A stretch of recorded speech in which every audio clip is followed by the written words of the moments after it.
when you're ready. All right. Strategic area. Which is plus, because I think some of these vegetarian. All right, I call to order the committee of the whole meeting at 6:30 p.m. in the boardroom of Oak Park River Forest High School. Please call the roll. Mr. Brisbane, Here. Dr. Odell, Here. Mr. Arkin, Here. Mr. Burns, Dr. Livingston. Here. Mr. Dominguez. Here. And Ms. Williams. Here. I move to enter closed session for the purpose of discussing the appointment, employment, compensation, discipline, performance, or dismissal of specific employees of the district or legal counsel for the district and independent contractors and considered volunteers, including hearing testimony on a complaint lodged against an employee or against legal counsel for the district to determine its validity. However, a meeting to consider an increase in compensation to a specific employee of a public body that is subject to the Local Government Wage Increase Transparency Act may not be closed and shall be open to the public and posted and held in accordance with this act. Collective negotiating matters between the district and its employees or their representatives, or deliberations concerning salary schedules for one or more class of employees. Security procedures, school building safety security, and the use of personnel and equipment to respond to an actual, a threatened, or a reasonably potential danger to the safety of employees, student staff, the public, or public property. Litigation, when an action against, affecting, or on behalf of the particular public body has been filed and is pending before a court or administrative tribunal, or when a public body finds that an action is probable or imminent, in which case the basis for the finding shall be recorded and entered into the minutes of the closed meeting. Have a second. Second. Please call the roll. Dr. Odell, Yes. Mr. Arkin, Yes. Mr. Brisbane, Yes. Mr. Dominguez. Yes. Dr. Livingston. Yes. And Ms. Williams. Yes. And then seeing, Hold on. oh, the other person. I need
Alright, we are going to reconvene open session, and I'd like to start.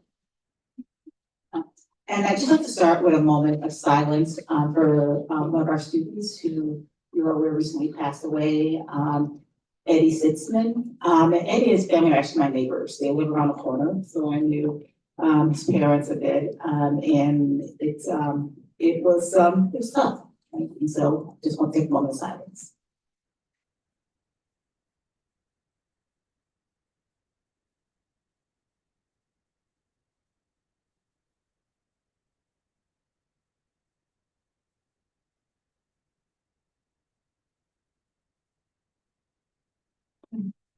Thank you all.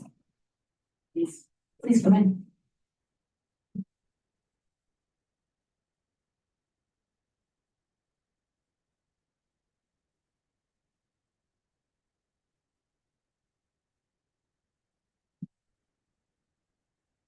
And are there any public comments, Lisa? None.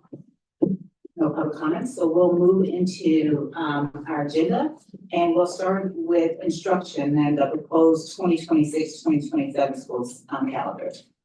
And I believe Roxanne's going to kick us off. Yeah, Dr. Santa's coming up, Ms. Parker's gonna come up. Ms. Sullivan's coming up, and we also have a member of our, Senate member of our calendar committee. Tony Gates is gonna come up as well, so you're welcome to come up in case there are any questions that you can help us. I'll just sit here. Perfect. Didn't expect this to be so long. I mean, I really thought, yeah. Here, I'll be right next to Karen. Excellent, thank you. Yeah, so this is the 26-27 calendar, the calendar for a year from now, which is affected by our construction schedule, something we've anticipated for a while, and we are wanting to get this published and out for our community. So I'm going to turn it over to Roxana to start things off, and we'll soon open it up for questions. So we bring down your recommendations to the board every year, and our goal is always to have 2 years worth of calendars so that our families and community can plan accordingly. So this calendar is different from what we normally have due to the construction, and specifically project to completion is scheduled in August of 2026, which would not allow us to start school as early as we normally do.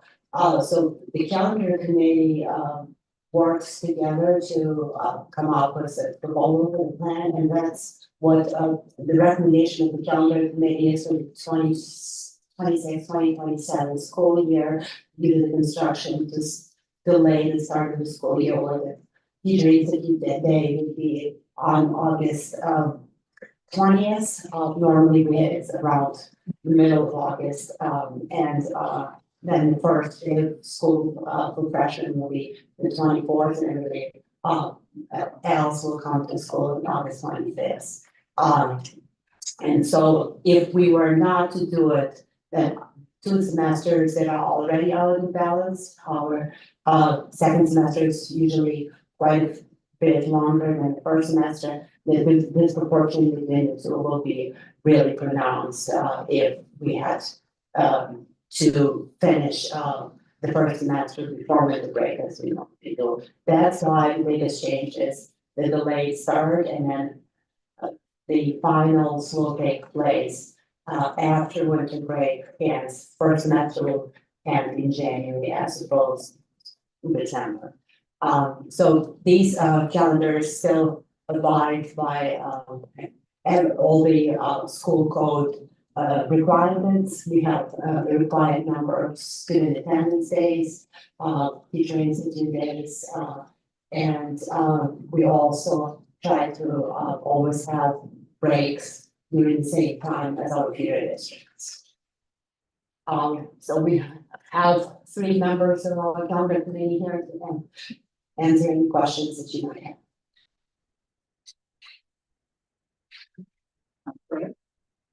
Alright, well, I'll start the ball rolling. I'm having, great. I'm having a little difficulty understanding why, project two construction, which is situated in one portion of the building, would keep us from opening earlier than, or pushing us back, however you wanna say it. Since that construction's will have been going on for, close to 18 months.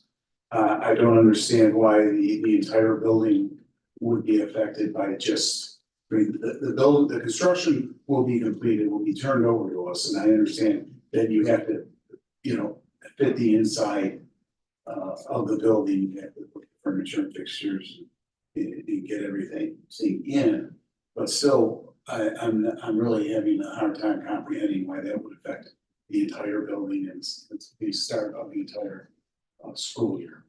So the athletic and the physical education programs, as we're doing them right now, are really disrupted by the construction. They're everywhere there's space for the students to be able to activate in class. Once this gets turned over to us, which is not expected until August 13th, they have to get all of the equipment, all of everything back into that space so that it can be used by the students.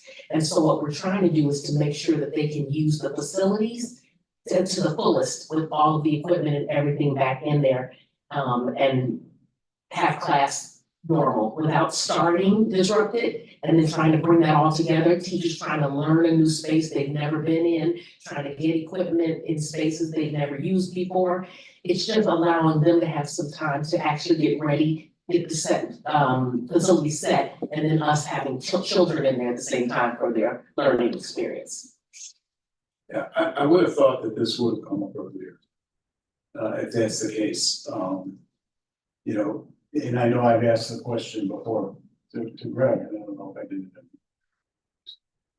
it individually about if we get the building in mid-August, will we be able to, have everything ready to go? Obviously, the answer is no. But I still, I'm concerned about the disruption. I think that I understand what you're saying, but it's only a portion of what we do. One of my concerns is how this is going to affect, especially our AP classes and preparation for AP exams. Okay? Because if you shift everything south towards the later spring, those tests aren't moving. Okay, so our AP classes, our AP kids then will be losing class time for preparation of those tests. Let me pause for 1 second on that second. There's actually two statements there. And I want to respond to the first one about whether we can get the building in August, we're going to be, ready for the start of the school year. We are getting the building in August, right? August 13th. And so as a result of that, this is a change that we need to make. So I just want to make sure the way you phrase that, it's not misconstrued that in some way we are getting the building back to us later than we initially. No. It's really important we don't send that. I'm not making that assertion at all. Yeah, okay, great. I understand this is when we expected to get the building. Excellent. Okay. And we do have an AP teacher here, and so she can speak to the AP courses. I mean, all I would say is that we used to have a schedule like this for decades, and I started working here in 2004. I started teaching AP in 2005. I believe we switched the calendar in 2012, and we made it work. It was fine. I'll also mention that when we have been having calendar discussion, this was not a brand new idea as of right now. When we were discussing calendar, and proposing them, I remember speaking to the students when I had the forum about us possibly changing calendar, that we were going to have to shift for construction year return, inadvertently, just because we were in the midst of, needing to get that facility ready for use. So I don't believe it was a surprise to individuals that this particular year had this particular shift. And we made it clear to the community that we're just talking about this year.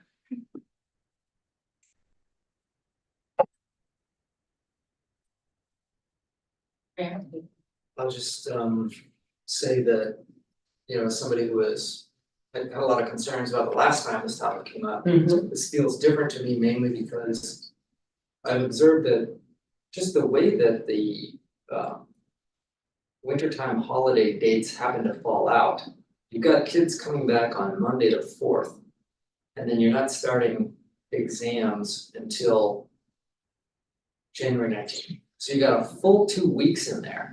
So it's less of a case, the last time I was concerned about this, where right up till December, you were gonna say freeze, wait for 2 weeks, come right back and hit exams, and that's not the case here. You've got 2 weeks for people to get ramped back up and into the group.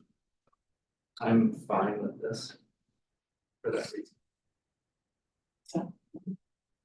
Principal Parker, I saw your email to the whole school community on this second one. And I thought that you were really smart to point out that no new assignments, no homework will be given over winter break. And I'm sure a lot of families are wondering, well, how are we going to communicate that to all of our faculty and how are we going to enforce that? When we had the discussions before about possibly changing the calendar, we actually discussed that with our faculty at that time. The fact that it would only be fair if this was to be a true break for teachers and for staff, that it should be the same for students. And so we discussed at that time that that would be something that we would be committing to if we had a schedule like this. So we will reinvigorate that conversation to remind of what we spoke about when we were doing this, because the intention would not be that students needed to go home and continue working and studying to be prepared for exams or retention of knowledge on day one when they come back. And I do know that it sometimes comes up like, what if there's a project in motion and a student decides to continue working on it during break? That would not be a requirement. So if that is happening, that would be something that would encourage us to tell students, you don't have to do that during your break. So really, kind of the ethos of this is pencils down Crystal down. for everybody, Yes. the entire break. Yes, And I think that's gonna be really important to reiterate to pass over to all of our adults in the building and all of our students as well. I do know that's a concern. So if I'm hearing this right, we used to have the schedule where we had final exams after winter break, but we went away from that, what, 10 or 12 years ago?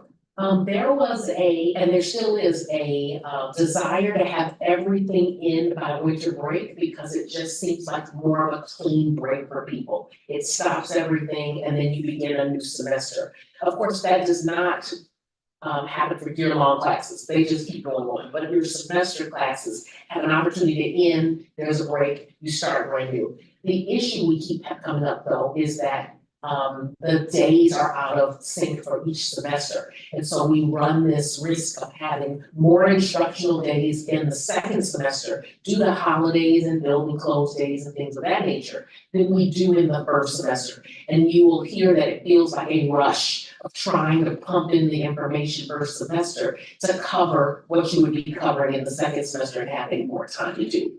And so that's the issues that we deal with in terms of one against the other, like what being better.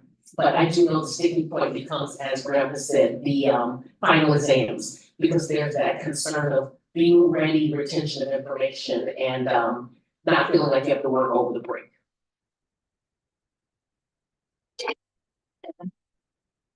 I'm happy to see faculty representation and just wondered if you could speak to the faculty, first that might be a big ask, but to the extent you feel comfortable, if you could speak to the faculty perspective on the change. Certainly, to be clear, haven't polled everybody or anything like that, but I've been on the calendar committee since 2012.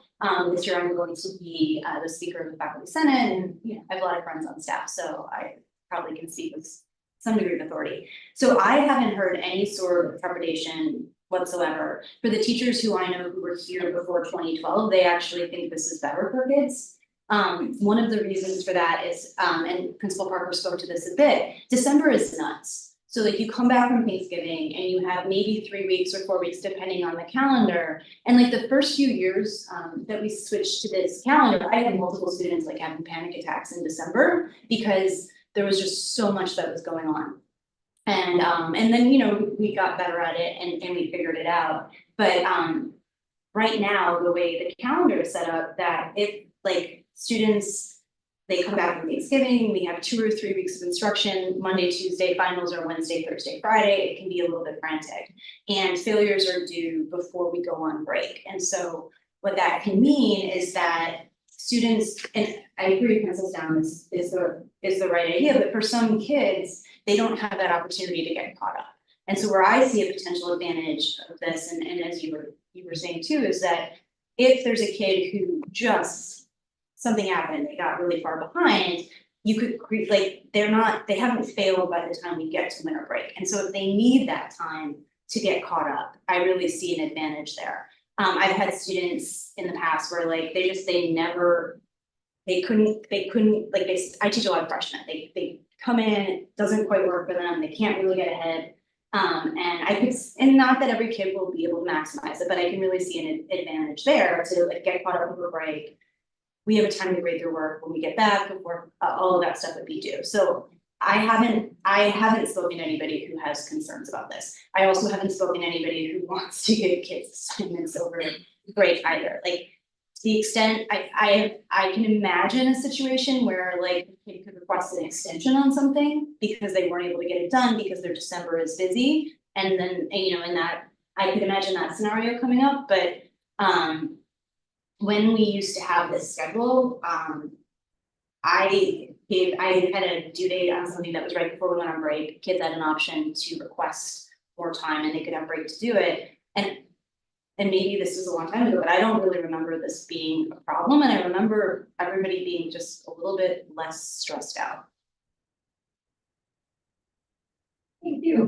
Thank you for that. And my other question, which I think was answered in the communication that went out from you, Linda, which is, so this is a one-time construction-driven change. And if there was an interest in a more long-term change, I assume there would be a different and much more formal process with more input and more discussion. That is correct, and we are open to having that discussion if that's what everyone wants to do, but this would not be the precipice of making this permanent. Thank you. Yeah, so thank you. This does make sense hearing you say this. I'm a little concerned, of course, just because of the timing and the timing and circumstances of the pushback when this was proposed last year was so intense. And that there's going to have to be an awful lot on the front end communication wise, just really saying that this is not us taking this in a direction you didn't want us to go, because I know a lot of people are going to see that at the onset. That just will trigger some intense emotions, and so that I get it. I think it's unfortunate timing given how intense the reaction was last year. So I just hope that we really concentrate on the front end of this and making sure that every parent understands why this is. That is typically my approach to front load and to give information, be transparent, including this to say, because we got some questions from parents about this. This does not change IHSA's timing, so fall, winter, spring sports would have the same trial times. AP test dates would not change. There are certain things that are not our calendar specific that will not change as a result of us changing our calendar. But I will say that the way this calendar is changed is not out of sync with other districts, so we don't have seniors in longer than any school in the United States of America where we would not have transfers to colleges sometimes. So just know that it's not so out of balance that they would be in jeopardy of anything like that. Just while we have calendar committee representatives here, I would encourage you for next year to also take a look at why we dedicate 4 days in the first semester and 4 days in the second semester to an exam week with a separate schedule. At a point of one, I know my student, by her junior and senior years, did not have final exams, and so she had an extra week of vacation in the fall, an extra week of vacation in the spring. And my suspicion is there are a lot of faculty and a lot of students who are in the same case. There are fewer and fewer final exams. Simply, that's just the state of education. And those teachers who still give final exams, I question whether those can't be given during normal instructional time, so that all the rest of the students get those 8 days back of instructional time. So I would love for us to try to assess what we're actually doing in terms of teachers who give final exams, why they need to be an extended amount of time, if they can't be given during normal instruction time, et cetera, even the issues. We haven't made that assessment. We have kind of this old fashioned approach to exam week. I'd love to understand what we're actually doing. We will certainly add that to the conversation. Just one note of correction, it will be 6 days, so it's 3 and 3, so 6. But I get the exact. More correction, it's really not up to the calendar committee to make that decision, that is a student instructional piece, so we have our existing student learning carrying back, so I think it will be led by her. She's been in the job less than a month. So, chop, Dr. I do have just one more question, which is, did you consider within the calendar committee any other possibilities to address the shortfall of days with the later start? Well, the only other was to have first semester much shorter than we ruled it out because it was not good for those semester classes. We couldn't come up with any other. Yeah, and I just add, I mean, I think when the communication was well done, and as Jonathan has said, I was just continuing to reiterate, because while it's in the communication, sometimes things just still kind of get out and kind of get going, just sort of a rumor that about things that are or aren't true. So to continue that, I think your first question is about kind of the why, and helping people understand sort of what it takes to get the school back ready to do that. That might be helpful as well.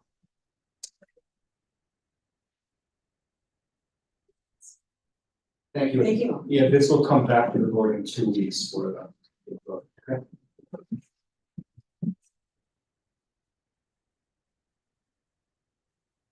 Let's move to finance. So how do you guys join us?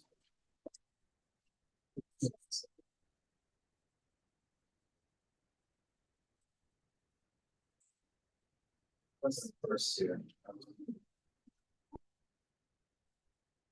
Budget, yes.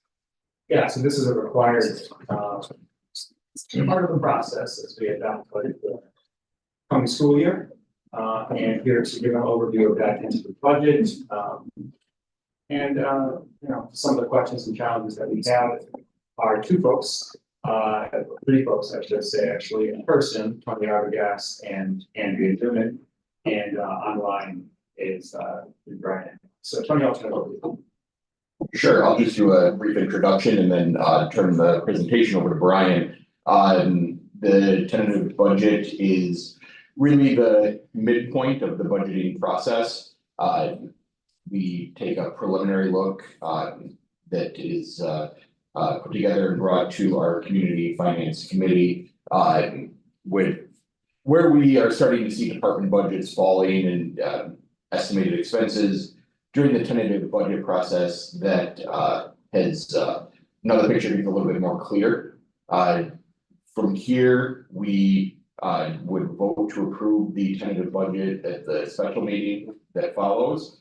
Then on the 15th, it gets put on display at the district, and then notices put in the newspaper, and final budget hearing would be on September 25th.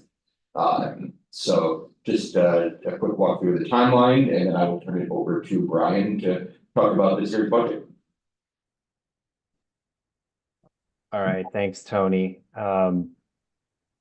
So just to kind of kick things off, I want to give a quick overview of how District 200 goes about compiling the budget. So when it comes to expenditures in our budget, the district uses a zero-based budgeting methodology. And what that means is we start at zero at the beginning of the year and essentially build up our budget by way of providing a rationale for all the dollars that are being requested. So listing a couple examples here, when it comes to personnel costs, those get budgeted using each individual's employee contract and the benefit elections that they've signed up for.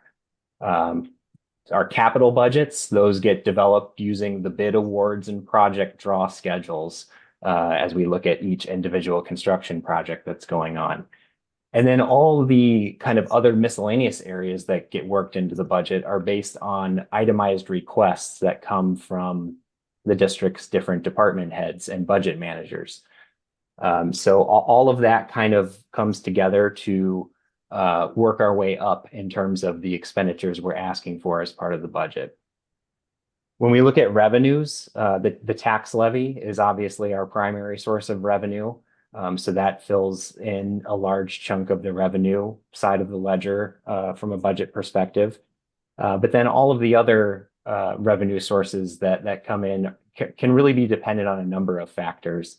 And those can be things like enrollment, the economy, or in the case of grants, the state's budget can be a major factor.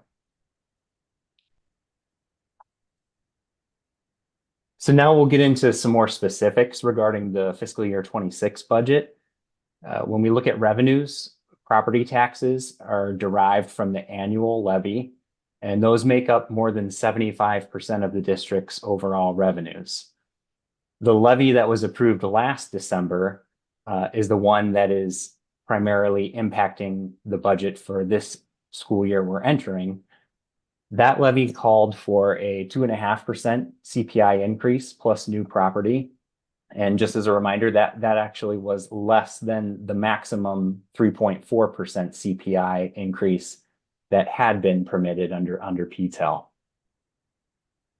Corporate personal property replacement taxes are another sizable revenue source, but these have actually been very volatile in recent years.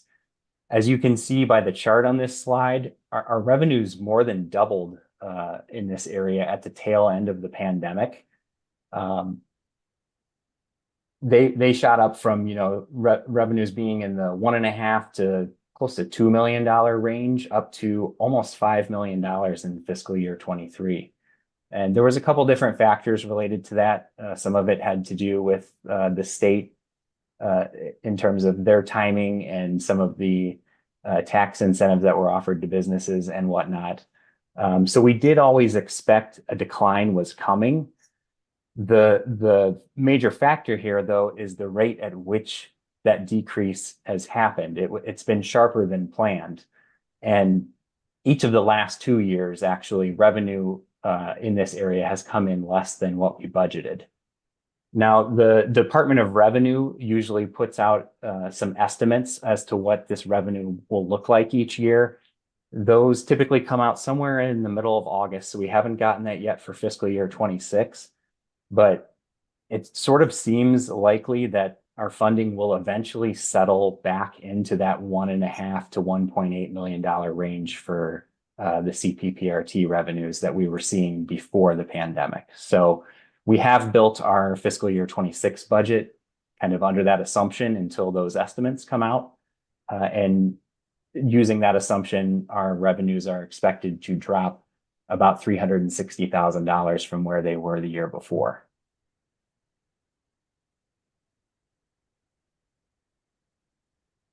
In terms of some of the other revenues, interest rates on investments continue to be favorable here as we start off the new fiscal year.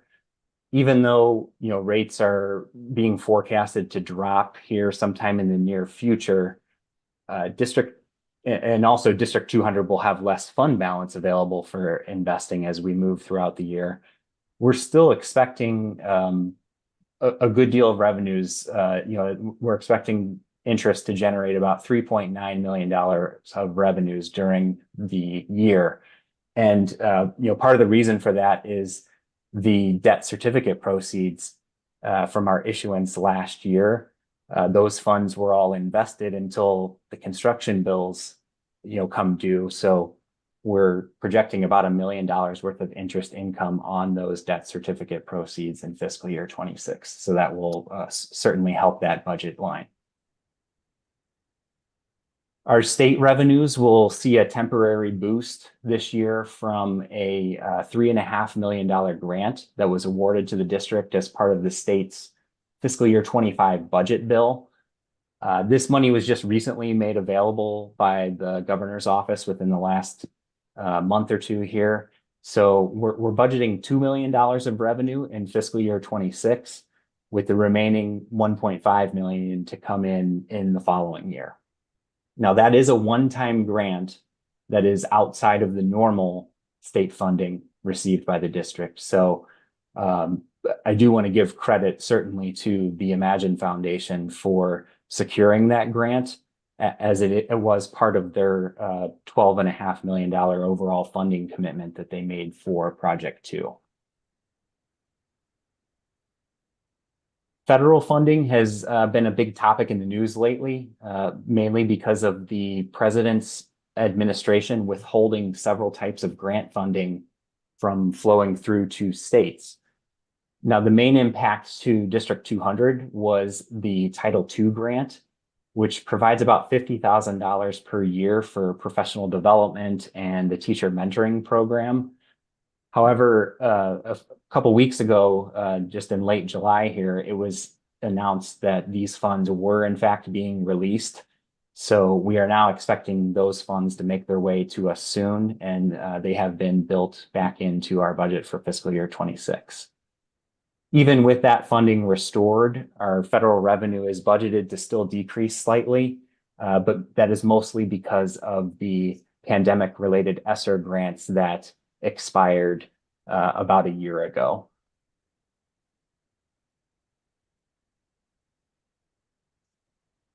Here we have a summary of the revenue budget by source. Total revenue budgeted for fiscal year 26 is about $108 million. And then the column farthest to the right indicates that this is a 2.5% increase from the previous year's revenues. The largest share of that increase is attributable to property taxes like normal.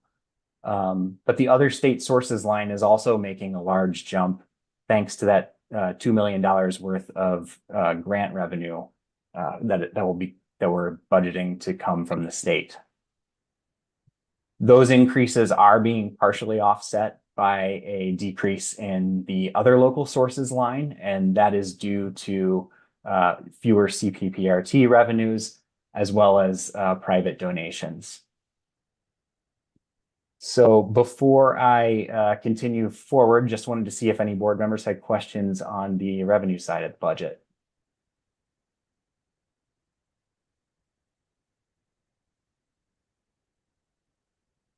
Not seeing any, Brian. You can continue.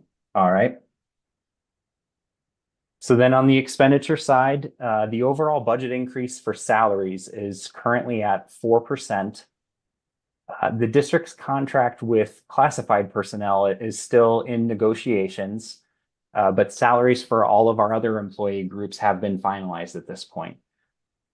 Now, when the first payroll of the school year occurs, which will be in about 2 weeks here, the business office usually performs a reconciliation to ensure that what's in the payroll is lining up with what is in the budget, so that we've properly taken into account all of any staff turnover or positions that may currently be vacant, things of that nature.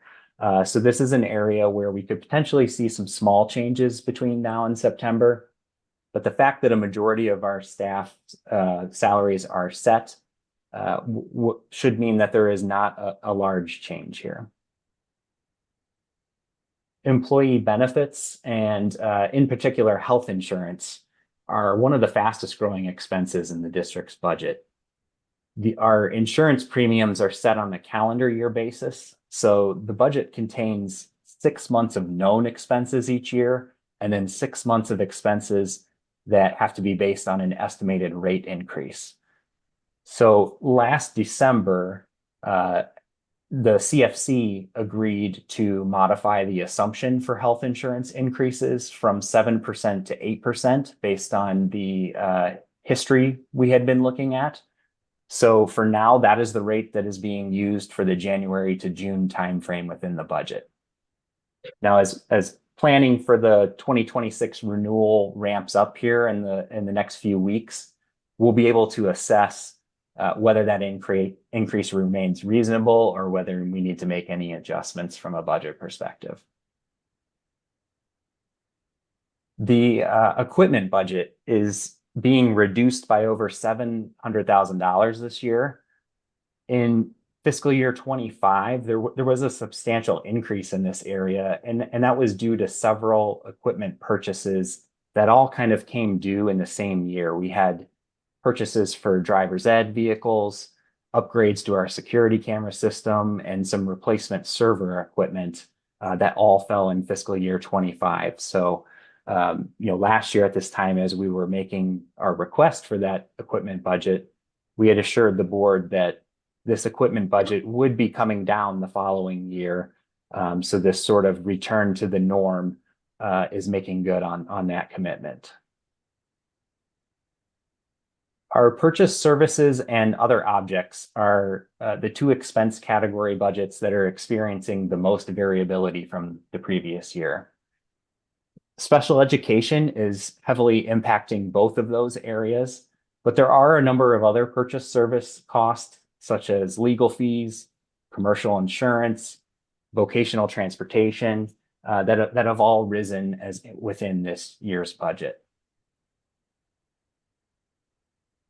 And just to jump in before the next slide, because we're going to talk about some of the increase in special education costs, I just think it's important to point out here, in a lot of budgets, when you see a category that goes up this significantly, it may have been a mismanagement or something poorly was done. When it comes to special education, this is a service and budget that we probably have the least amount of control over as a district.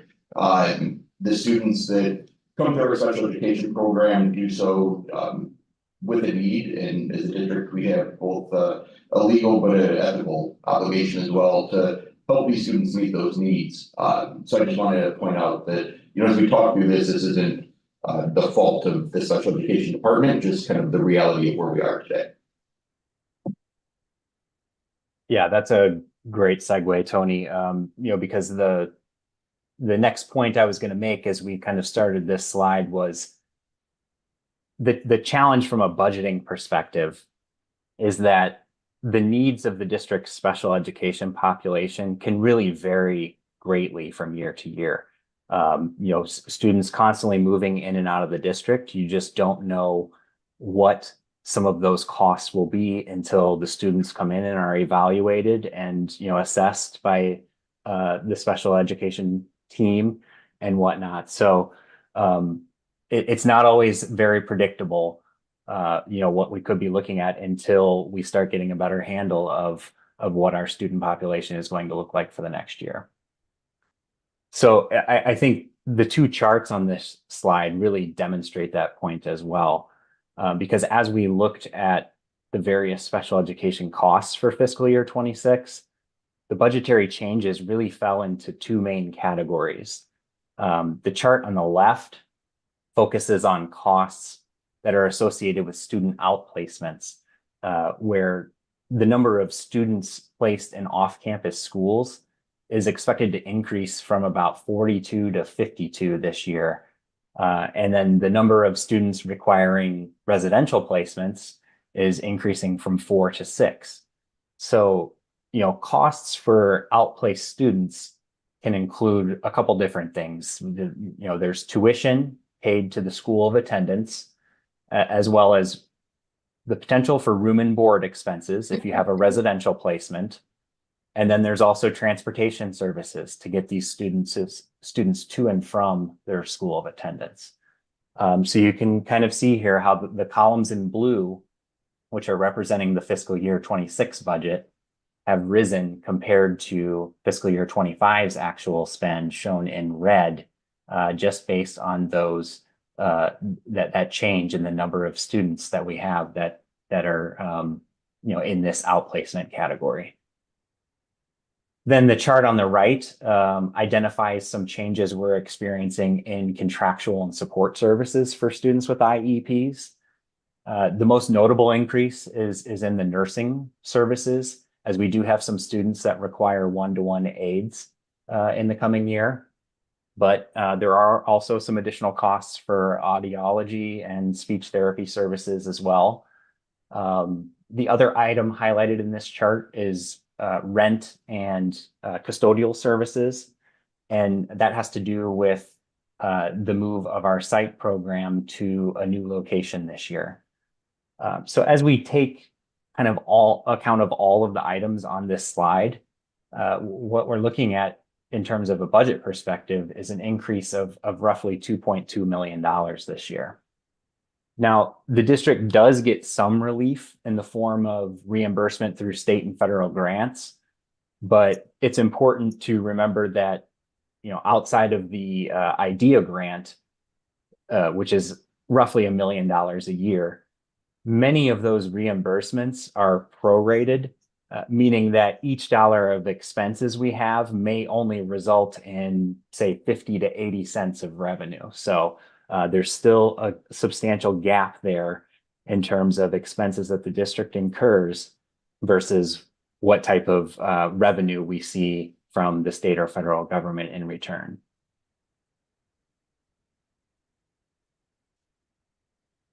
So then looking at operating funds as a whole, expenditures are budgeted to increase $6.2 million. The $2.2 million of special ed cost increases from the previous slide appears within the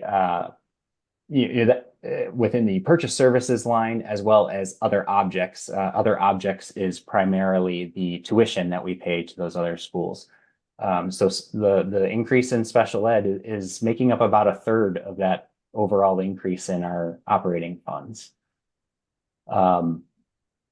Within that purchase services line is also the transportation and some of those other support services that were shown on the chart on the previous slide.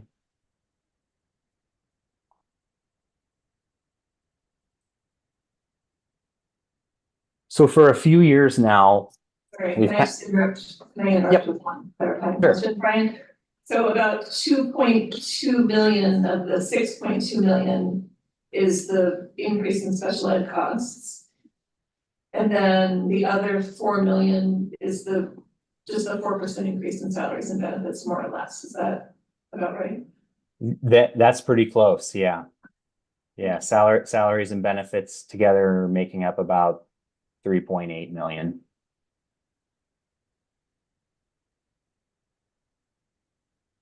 Thank you. All right. So then, a few years now, we've kind of had our eye on fiscal year 26 as being the year where a pivotal shift is occurring within the district's financial position. And the main reason for that is not just the magnitude of capital expenditures that we'll have, but also how those expenditures are being paid for. So we have, in this year's budget, we have over $62 million, which is about 40% of our overall budget going towards construction costs. 54 million of those expenses are slated for Project 2. And then the remaining 8 million come from a mixture of, the conclusion of the geothermal project, some of our annual 10-year maintenance work, and some of the preliminary design work for Project 3. The residual proceeds from last year's debt certificate issuance will be used for Project 2 expenses in the first part of the year. But then we have about $42 million that will be needed from the operating funds to cover other construction expenses. Now that money will come in the form of transfers from a combination of the education, operations and maintenance, and working cash funds. And, that in terms of Project 2 specifically, that was all incorporated into the district's overall funding plan when Project 2 was approved. We would have a component of debt certificates, a component made up of the district's operating fund balance reserves, and then a third component of private donations. So the back end of the project here is kind of where we have the district's reserves being applied towards Project 2 expenses. Then we also have a $3 million transfer scheduled for this year that will cover the required principal and interest payments on our debt certificates.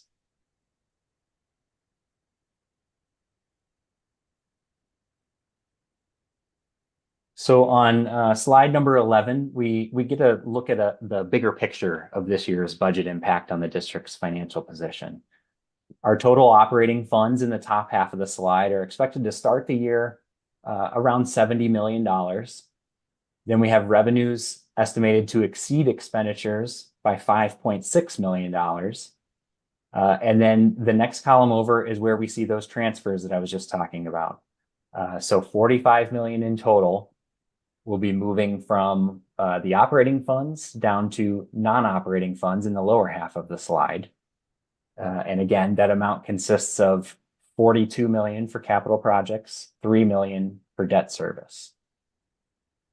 So after taking all that into account, the fund balance in the operating funds at the end of fiscal year 26 will be a little over $30 million. And that equates to almost 32% of our operating expenditures. And just as a reminder, our fund balance policy was revised a couple years ago to target a narrower band of fund balance of 25 to 50%. So fiscal year 26 is budgeted to finish within range of that fund balance policy for the first time since that revision was made.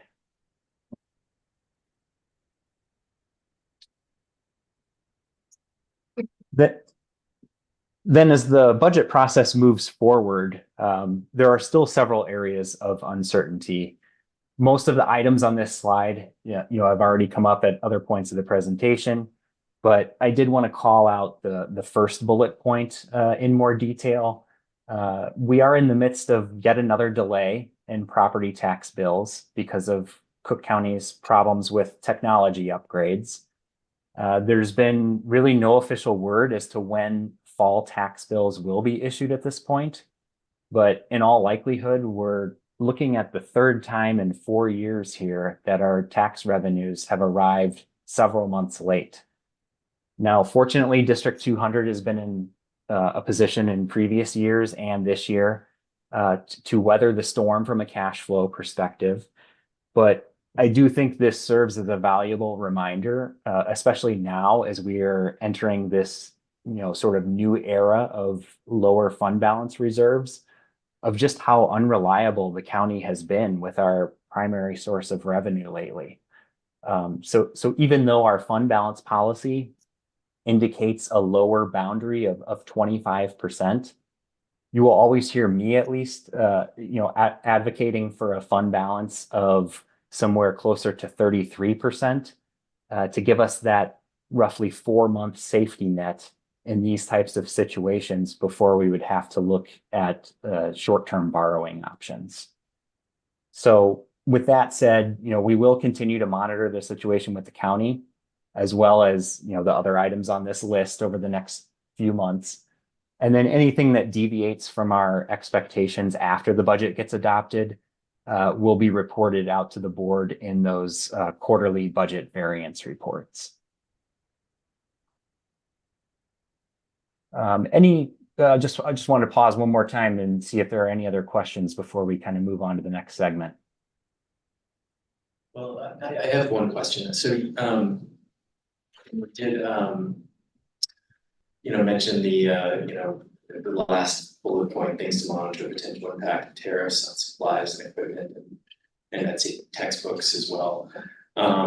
You know, I'm deeply concerned about this and I'm wondering about how more proactive and abductive we should be right now in our budgetary process and in creating more of a and just really looking at areas that we can be extra conservative and extra circumspect with this big unknown, because this could be potentially devastating. So like saying that we're monitoring it is meaningful and makes sense, but it could potentially be a very serious thing that we're dealing with. And I just want to know what we're looking at right now in real time and in sort of a, applying, whether it's scenario planning or whatever we're doing to really look at this unknown, because it is an unknown, but it is something that very well could materialize as a very catastrophic thing in a short period of time. I'll give you a few examples because I think when we say monitoring, it's not just, we know tariffs could come down the road, but I'll point to a couple examples for you. Knowing that these could be coming and that there's still a lot of negotiation going on between the US and different countries over the tariffs. If you remember, a few months ago, we pushed up a technology purchase that allowed us to purchase our SAT computers before any anticipated tariffs would hit. That had a significant savings to our district there because we saw that opportunity and the availability to do that. A big area that this could hit would be future construction costs we're monitoring that both for Project 2 and then for future CIP work as well. Working with Gil Bain on when we revise our CIP updates annually to take that into consideration. For this year's budget, textbooks for the most part have been ordered as students start to come and get ready for planning, but that's also something that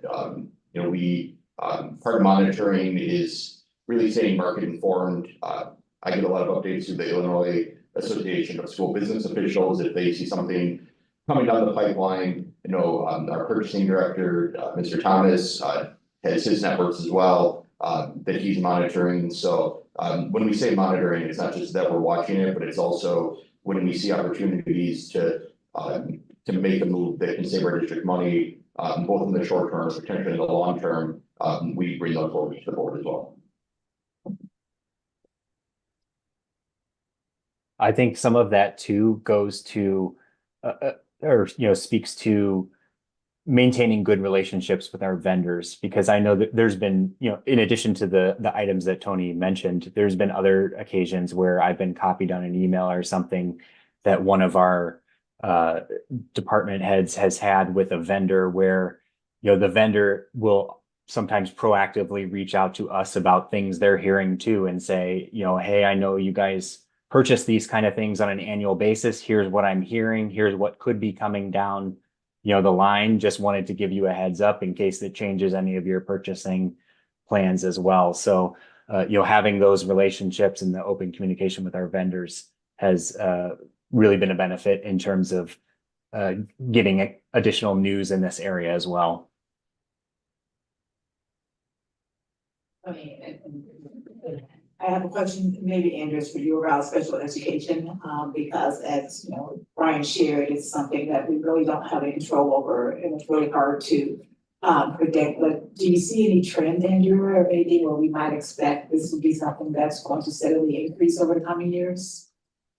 As Tony and I were kind of digging into all of this, I think one of the things that jumped out at us is also the rates that some of the schools charge have increased significantly.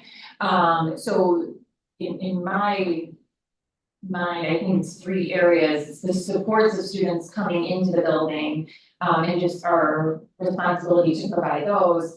There's a small increase in the amount, I categorize it as small, of students going to off-placement, therapeutic day schools and residential schools. We're still below the number we were at before the pandemic. I think this increase is getting us maybe back towards where we were.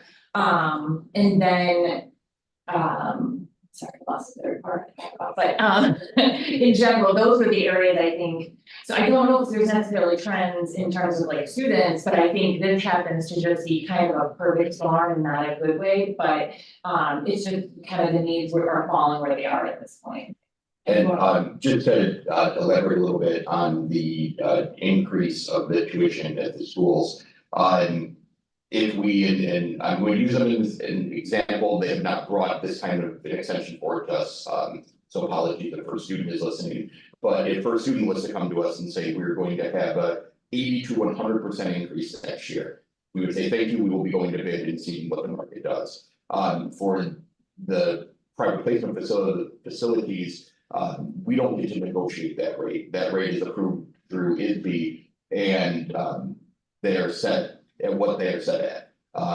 And again, that we have little control in the rate setting that happens.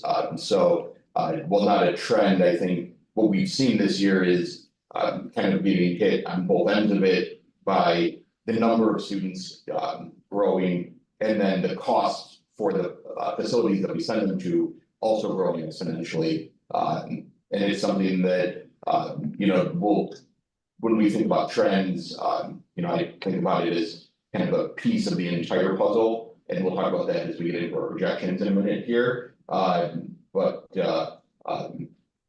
what we've done to set that, because it's something that is a newer expense to us and growing faster than anticipated, is this is kind of reset the baseline for those costs in the projection. So we don't anticipate them as, say, a 1 year blip and then they go down, but where we are now starting this projection from over the next 5 years.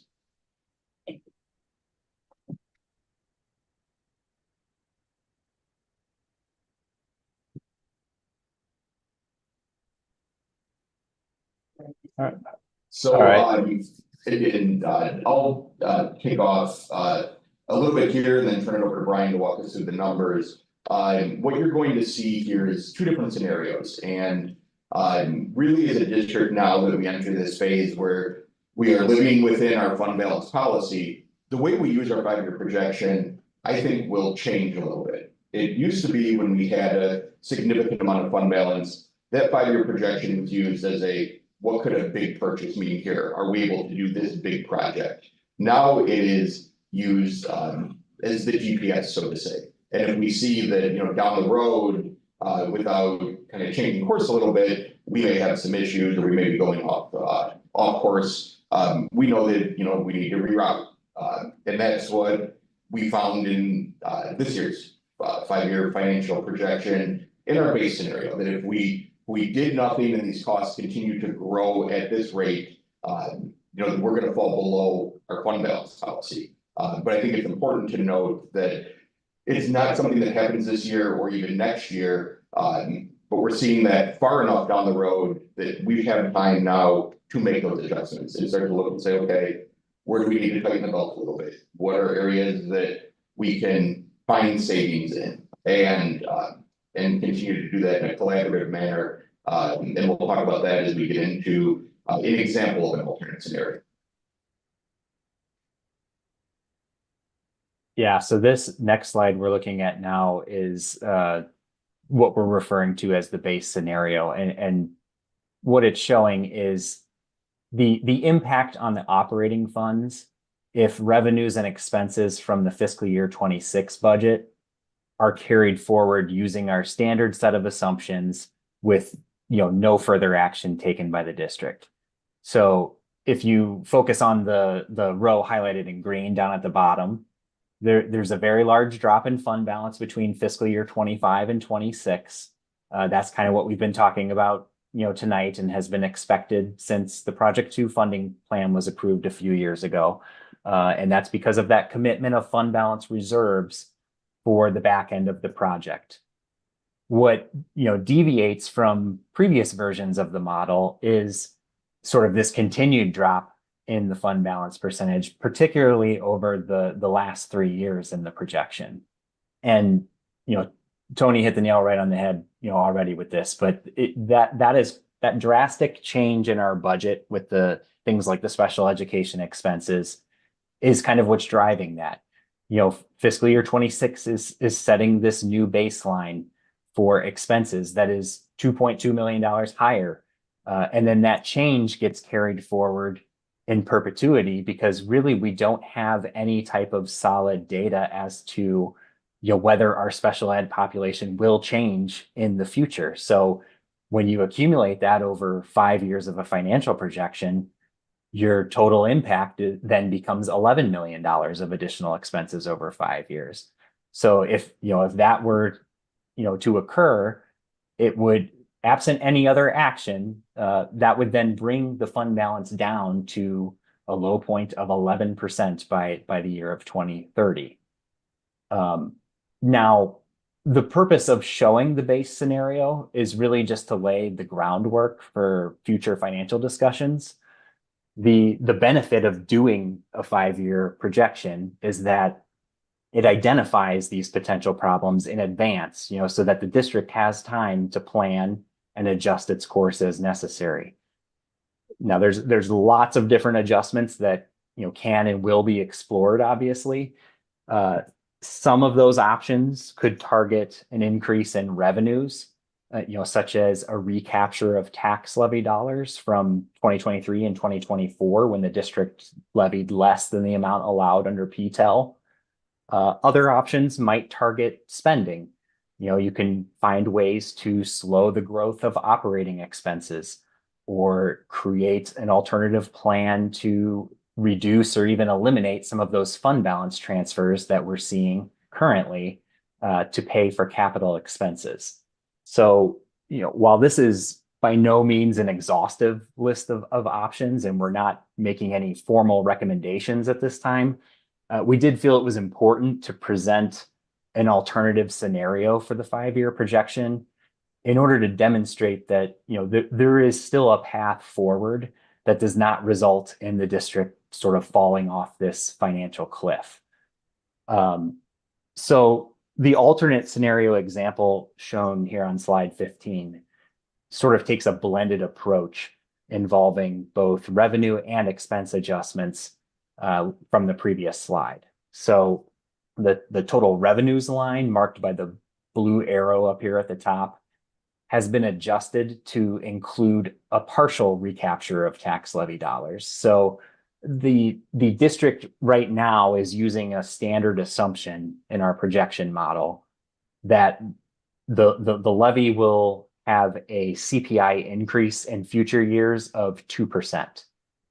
In this scenario, the district would levy up to 2.5% in years that the recapture was available, thereby increasing our revenues from what was shown in the base projection model. Then we have a row highlighted in orange that calls for a targeted reduction in operating expenditures. In this case, it begins in fiscal year 27 with a $1 million reduction and then ramps up to $2 million per year in the subsequent years.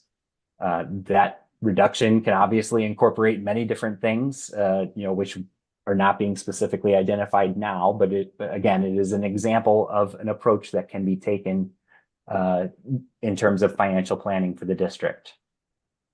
And then we have a third adjustment at the red arrow, which indicates that a change has been made to the 10-year maintenance plan that nearly eliminates the fund balance transfers for capital in those last 3 years of the projection. So the end result of making these adjustments is that fund balance shown at the bottom of the slide remains at a much more comfortable level near that 33% mark that I had referenced earlier in future years of the projection. Again, while this is just one approach that could be taken, it is certainly not the only solution. And while the situation may feel a bit foreign given District 200's recent financial history, conversations like these are not uncommon when it when we're talking about districts that are working with smaller fund balance reserves. So, we will certainly continue to work with both the board and the CFC on the preferred course of action moving forward. And then, of course, the other important thing that kind of happens with this projection model is once a year, usually around December each year, the CFC as a whole reviews the entire list of assumptions that, or the key assumptions, I should say, that go into building this 5-year financial projection model. So we can look at, history of what's happened, what we're hearing of things that are coming down the road, and then kind of examining the assumption we're currently using and trying to determine if it's still good as is, or if we need to make adjustments going forward. That will obviously impact some of the financial projection numbers that we look at in the future. So with that, I will open it back up to any questions.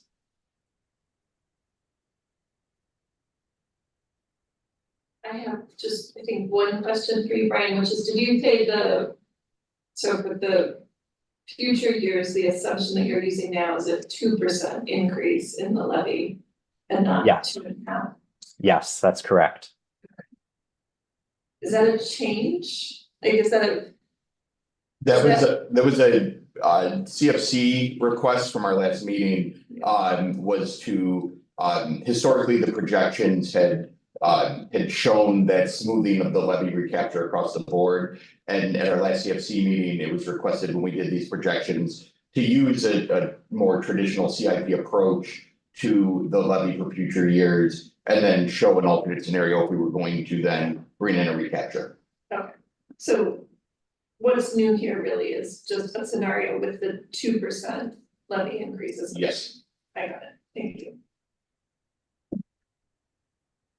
Thank you. Yeah, I do, but I wanna let other people go first. No? Go for it.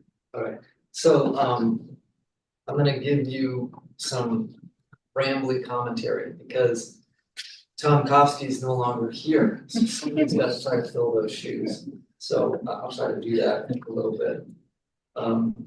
First of all, it's a great presentation, great overview, a lot of materials here, and that's good. Why don't give us your take on why you think corporate personal property replacement tax is declining and you're not expecting that to change in the future? I think the revenue source there is getting back to more of what we were seeing from a historical perspective. The anomaly was more in those 2 years of 2022, 2023, when the revenues were kind of backlogged. There was some changes at the state level that gave businesses extensions and things of that sort to pay their taxes, and it kind of all led to this sort of temporary windfall of money in those years. Where those revenues become tricky, though, is they're based on a percentage of income for businesses, corporations, partnerships, and that is, obviously hard to predict. So even the state's estimates have been, variable at times in terms of what we actually see at the end of the day in those revenues. But that just seems to be the news that the Illinois Department of Revenue has released in the last year or two, is that, those 2 years in particular were unusual, and you should not plan on getting, revenue at those levels moving forward. I will say too, it's during budgeting season, Brian and I communicate often, probably more than in a given normal week during the school year. But then, if you taught math and you were seeing something that was a little bit different than you've seen before, you can go across the hall and talk to another math teacher.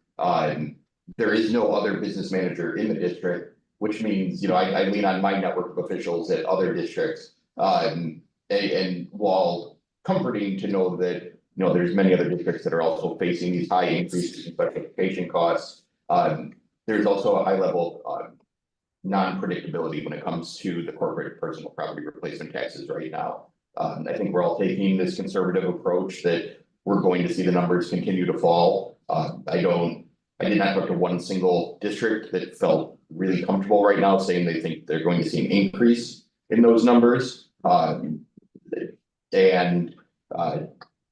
It would be nice prior to this presentation if we had the estimates from the state. But that's also why this is a tentative budget and we can make adjustments before the final as well. Ken, so referencing page 10 of the slide deck. This slide says construction and debt, and I think we need to say that for your 2026 budget, this is what construction and debt looks like. And I think it's worth just sort of walking through or reinforcing the difference between Project 2's budget and the geothermal budget. Because Project 2 is a $102 million project. There's a line item in there for $12 million for HVAC. That's in the Gilbane budget. But that number is just the ductwork and the control systems. The feeding of either heat or cold air comes from the geothermal. Yes. And that's why the cost of the geothermal and our deal with Verigy is, I think that's what, 12 million. Just over, yes. Yeah, so it's kind of a coincidentally kind of a similar number. But that's the reason that we talk about geothermal and Project 2 separately. And that $12 million for the geothermal cost is not a part of the $102 million of Project 2. Correct. We'll come back to that in a second. Slide 11. I'm glad Brian, called out the fact that, we're in a new norm. And I've always used the term a normalized fund balance as what we have now. Because for the first time in 20 years, D200 is not operating in this anomalous way. We're now where most districts are, which is you're looking at revenue expenses and trying to quote unquote live within the means and the resources that you have. So I like to emphasize that point that we're really in a normalized state now, starting this year.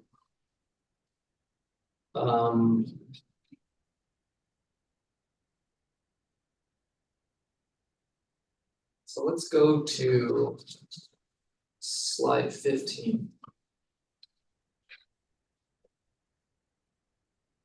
So your transfers to capital, other capital, that's pretty significant. Those numbers are significant. They're actually larger than what the budget forecast was just a couple of years ago. Those large numbers are the combination of your regular annual maintenance CapEx. Plus, are there also dollars in there for the geothermal system? Is that what the 8.2 million is? No, so the what you see there and why it will never line up perfectly, so to say, is what we can say, if you look at a summer 26 CIP work, part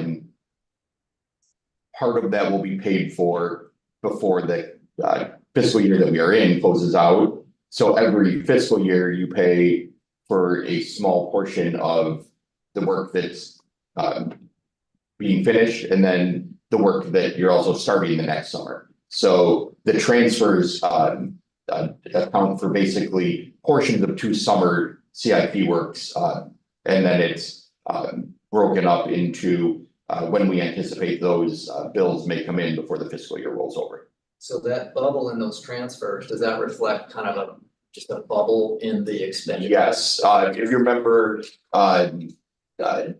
during the last couple of years, we had really torn apart our 5-year and 10-year maintenance plans and said we need to take a more holistic look at this. And we did so in I don't want to say an aggressive manner, but we looked at it in terms of having the projects professionally estimated. And then putting you know, kind of a real-time inflation to it and not just kind of a set inflation number, but what are we seeing annually when we update this inflation is growing to for construction costs? That drove that cost up, as well as identifying other need areas. And, you know, as we talk about this scenario, what this does is it lets us, as we get into then the update to this plan of saying, you know, what is in here that maybe was, you know, I don't want to say a want, but something that we thought, oh, we can push this up earlier, where there really isn't a pain point to extending that down the road. You know, what has to be done right away, what was done because of, say, a timing inconvenience, where, okay, we're working on this portion of the building, we might as well knock this out now. And we can look at that and say, okay, you know, if we need to reduce these costs a little bit, we can do so. But we also did that with that reduction target above. And again, these are just targets. I don't think it would be fair to any department if I sat here today and said, this is where we're going to save $2 million in a couple of years, because it needs to be a collaborative approach. So we make sure that we're doing that in a wise manner and in a manner that, you know, just because I have a thought on something doesn't mean, you know, that's what it is in a different department or in the classroom. You know, it needs to be collaborative. You know, we're not going to just solve this by saying we're going to just cut CIP way down, but it's going to have to be you know, portions of a few different efforts, and but it's also very realistic to get there. Okay, that's a great segue. And I remember that exercise not that long ago where you were kind of granularly looking at the CIP and finding ways to manage those dollars.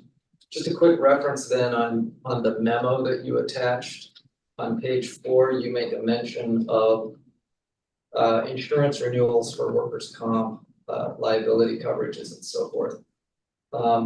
Exactly to your point, things that we do have some control over and can address. We talked in a prior meeting about the opportunity to tighten the safety culture here within the building in order to hopefully mitigate some of those insurance costs. Okay. Next, you have your 8-page base scenario budget. And just for fun, I dug out your October 2023 financial projections. That was my first year of receiving the budget. And I lined up your from 2 years ago, what you projected for fiscal year 2025, and compared the actuals to what you projected. And you were within $500,000 on the ending fund balance. You were within $1 million on revenues and within $100,000 on expenditures.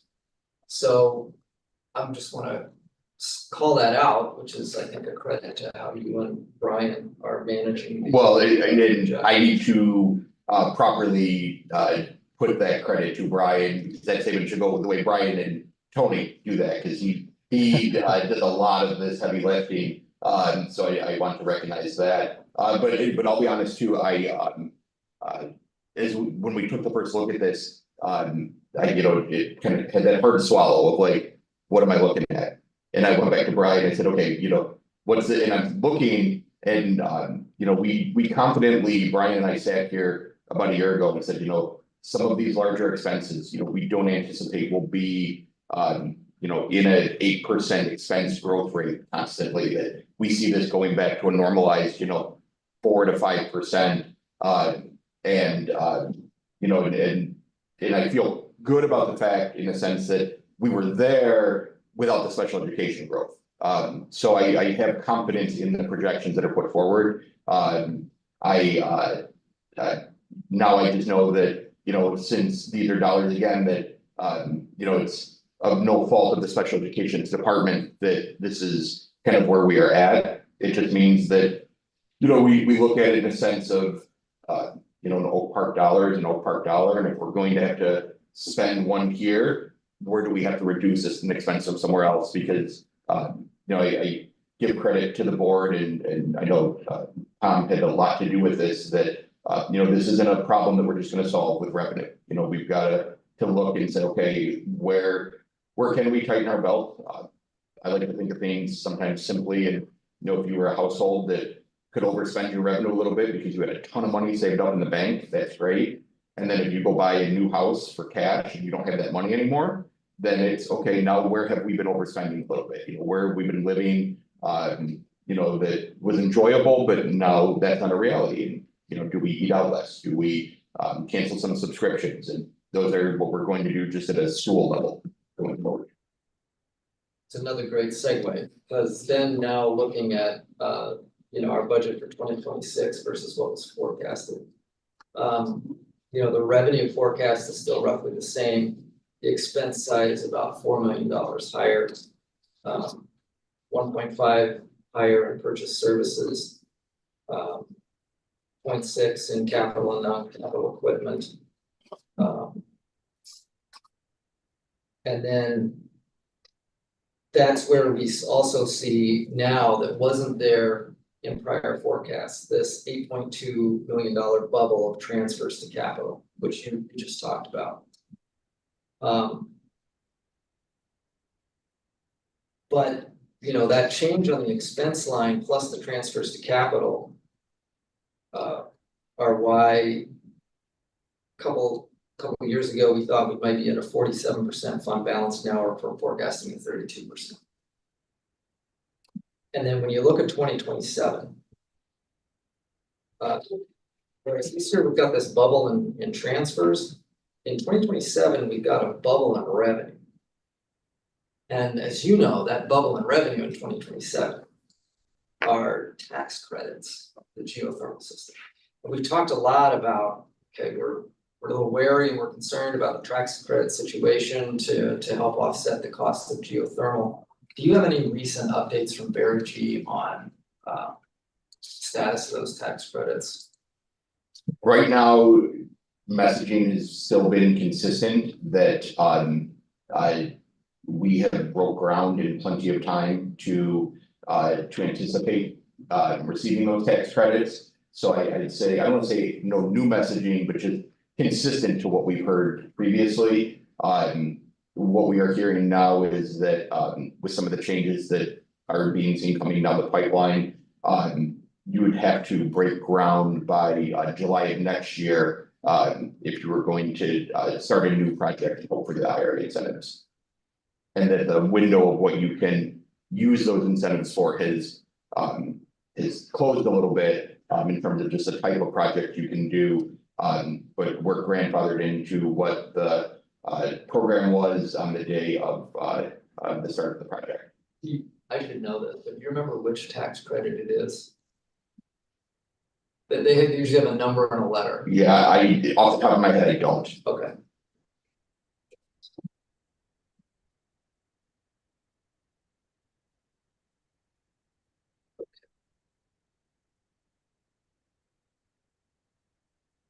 I will say that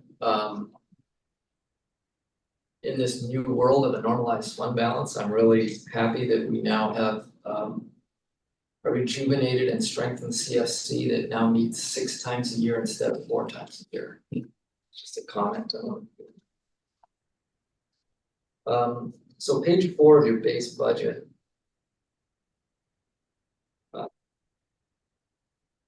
I had the same observation that I think Brian brought up.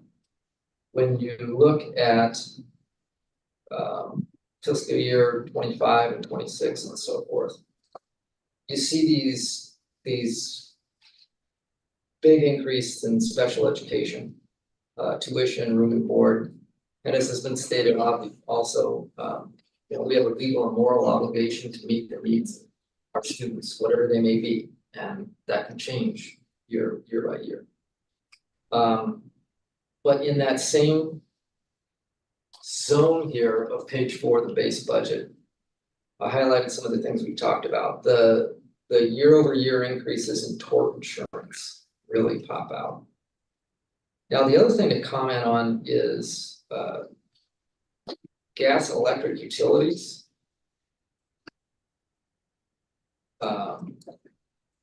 Last year you had a 50% increase in other supplies, this year a 25% increase in gas, electricity.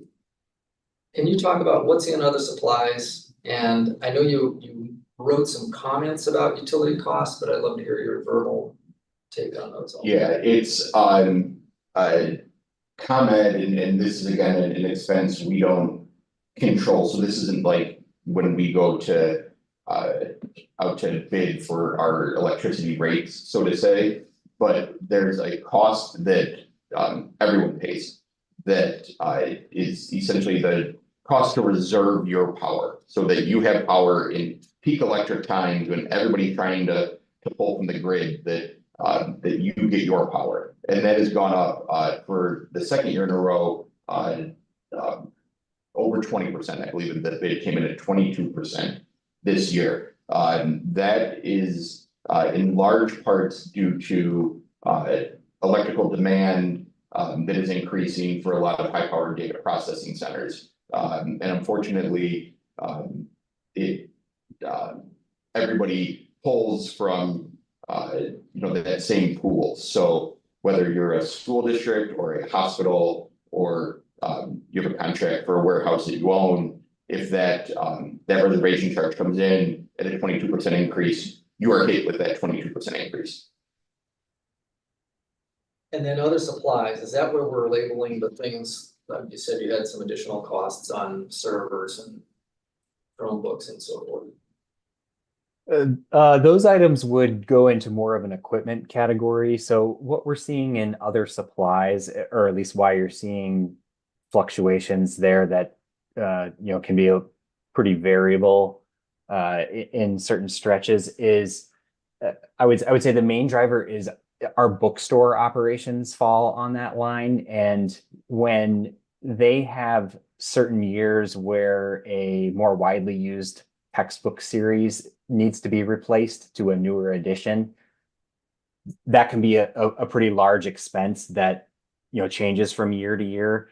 So in the last couple of years, as part of our budgeting process, we've actually implemented a new tool to kind of help with our financial projections. And that is, not only do department heads give us budget numbers for the upcoming year, we have a whole separate tab in their budget spreadsheet where we ask them to look forward 4 years and say, what kind of changes do you see coming down the line in these next few years that are going to either increase your budget or decrease your budget that we need to be aware of?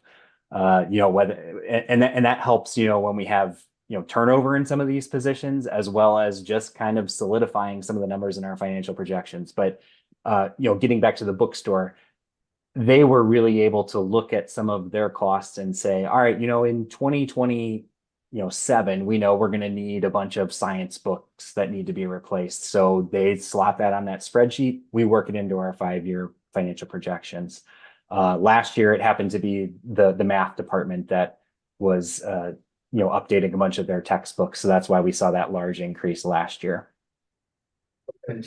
And under other objects, which is that sort of funny just for terminology, that's where SPED resides, but does anything else reside in there?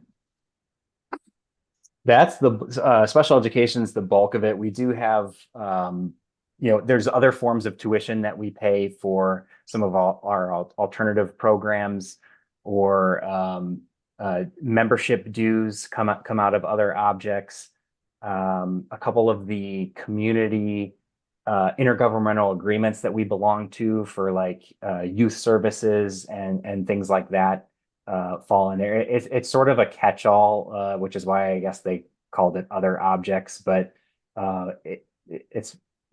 tuition used to have its own category up until they changed the Illinois Program Accounting Manual, and I liked it better when tuition was separate, because that's such a large cost in that group. It made sense to track it separately. But then when they changed it, it kind of got rolled in with some of these other miscellaneous items too.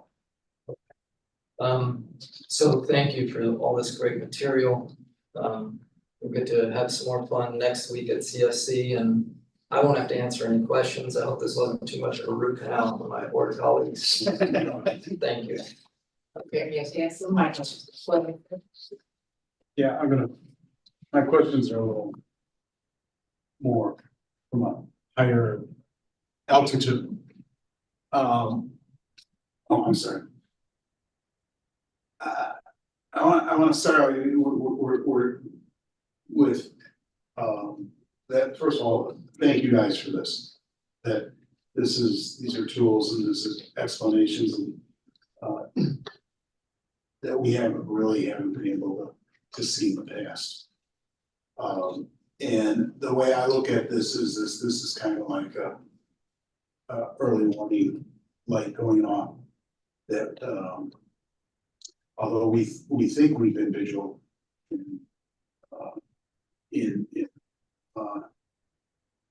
financial restraint, but we really need to look now and deep really dive a little deeper.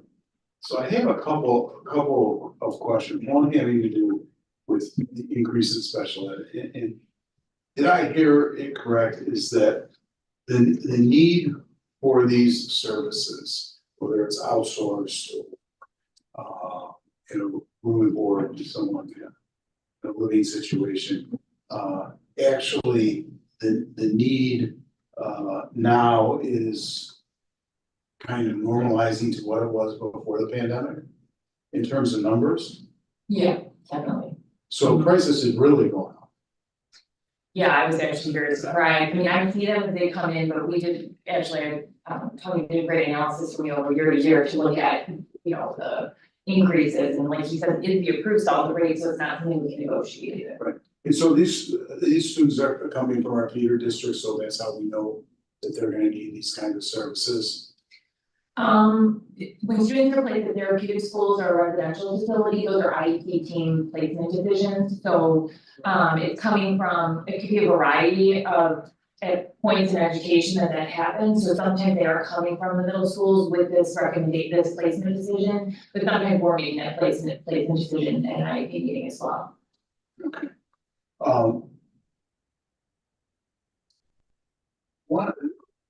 One of the things that concerns me is when you look at the not the base scenario. Is it the alternative one? Yeah, that's what's the orange line. It's where and I think Graham touched on this. All right. But a majority of these dollars that bring us back to a fund balance normalcy are coming out of the transfers to capital. All right. And which basically said, to me, it's saying cutting off our maintenance plan. I would say that there's many ways to approach the CIP work. One, it's not a recommendation that I'm making, but you could say, we're gonna just match, if we have anticipated revenues in there of $3 million, we're gonna put a cap at about $3 million of CIP work. But I think another thing that we've started to do is look at, there's discussions on Project 3 and work in the field house. Would it make sense to do work on, say, the field house and replace the field house floor if you're going to be doing an extensive amount of work in there and then rooming that new floor this summer after? Right. No, so it would be shifting dollars. It's possible that, the state of Illinois, to its credit, has been, continues to fund the evidence-based funding model very strongly. Mhm. And one of the areas you're allowed to use those dollars is for capital improvements, maintaining facilities for your students. So it would be okay if we were to see an increase in those dollars and we allocated those to Fund 60 for that work, then it reduces the need to transfer as much. So it's more a commitment to finding an approach to eliminate or reduce those transfers over time. Right. It seems to me that there's a hesitation or hesitancy to look at other programming. One, and one of the reasons I say this is when I look at our, well, I gotta go back to the base scenario here. The assumptions, the summary of key, assumptions, and I look at FTE. Okay, I see FTE flat. All right, starting with last year all the way through the scenario to 29-30. Okay, the same number of FTE, although our enrollment goes down almost 5%. And so my question is, why isn't there an assumption of a reduction of FTE as our enrollment decreases? Right now, my answer would be that, as we look at enrollment to FTE, because it's a very valid point that you make, there historically has not been a methodology in the 5-year projections that ties the FTE to, say, student to employee ratio. And that's something we could look to implement in the future. But the other is, you know, if we start to look at conversations, you know, you try to keep the pain points as much out of the classroom as you can with the I level understand reductions. it, but at some point in time, it's gonna happen. You might have to do it. You very well could be possible. It's also, you know, it's a bigger conversation than just the business office. You know, that's a district-wide conversation to have those, and it's just not one that, you know, on August 7th of today, we were ready to say, yep, this is what we need to do. Right, but I think this, what I'm saying is, I'm seeing a yellow warning light off there. Something that all the projections that I've seen in the past didn't have. Right, this is the first time, and so my point being is that we need to evaluate everything. It's very easy to look at those CIP numbers, big numbers, move them out, okay, and okay, we're gonna make $2 million of reductions here, there, and other things, but I think you're, at some point in time, you're gonna have to look at you know, the core, and especially when we're projecting a 5% loss in enrollment. I think over, as you start to do all of this work, that's, you're gonna have to. That's it. So I'm still stopping short of being hysterical about tariffs. I'm still deeply concerned. I'd like to see more about what we're doing in anticipation of potential effects from dramatic increase in tariffs. I mean, I feel it has the potential in pretty quick order to have a huge effect on our operating budget, and I mean, our expenditures could dramatically go up in a variety of ways because so much could be tied to where those tariffs are being increased.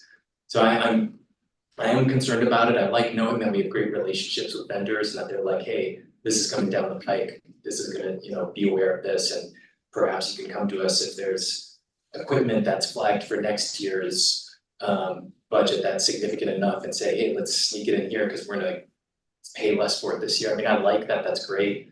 I like that as an informal part of this, but I'm still really worried about what I wanna be as prepared as we possibly can be. And I'd like to see more put into something that we as a board can review as an action plan and how we're looking at our 5-year plans, because I mean, the reality of it is if these tariffs do go through the way that they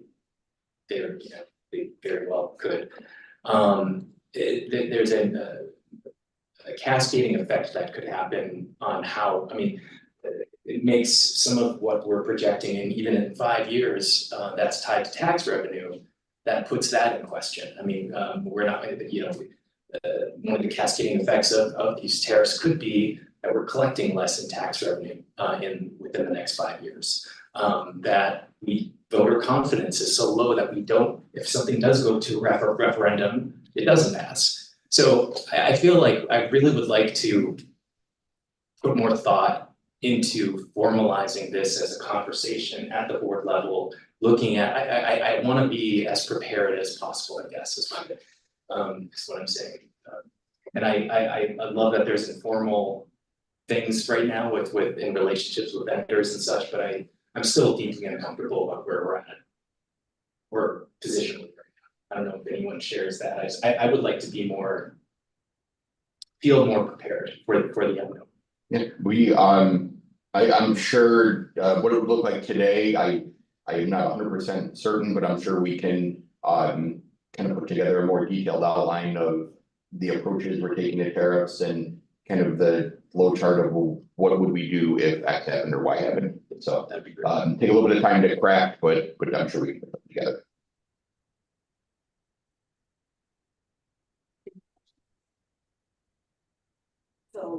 So, just thanks as always, Brian and Tony, for, putting this together, any information. And I do, appreciate that you're just a scenario. You're really looking at multiple ways that we can look at both the revenue and the expense side, to be able to reduce, costs. And particularly when there's so many companies like the tariffs, and we're talking about special education. And what would be the process, I guess, in terms of really starting to do a deep dive and look at where there might be opportunities and the timing for that? Because I mean, I hear Fred's point about the population and number of teachers, but I also see our population shifting in terms of student needs, right? So you can have fewer students, but they have more needs, which means that wouldn't allow you to reduce necessarily staff. So just trying to understand where there might be opportunities for this, and talked before with the insurance renewal, with respect to safety, some of our experiences and things that we can do that might lower. So just trying to get a sense of how you all are thinking about that. The nice thing is we have the majority, and I'd say the vast majority of those systems in place. It just means the conversations that we've had previously are different. That could be, when we talk about CIP, that's in the 10-year plan updates. Annually, there's a staffing recommendation that comes to the Board of Education. And it means that, conversations around insurance and the insurance committee, when we have those prior to bringing them to the board, could be a little bit different behind the scenes. With the technology department, looking at some of our purchases in year 5, it is, okay, what's our plan here? How do we smooth that out a little bit? And also looking for efficiencies in the where we spend those dollars as well. So I think we have a lot of the systems that we need in place to drive that conversation and then bring those recommendations forward. And it just is how those conversations go could be a little bit different. Well, thank you all for this. Again, it's a lot to absorb. It's a lot of, but I do appreciate the level of detail and just the thought behind how we operate given the current environment. Great, thank you. Thank you. Thank you, Brian. Thank you all.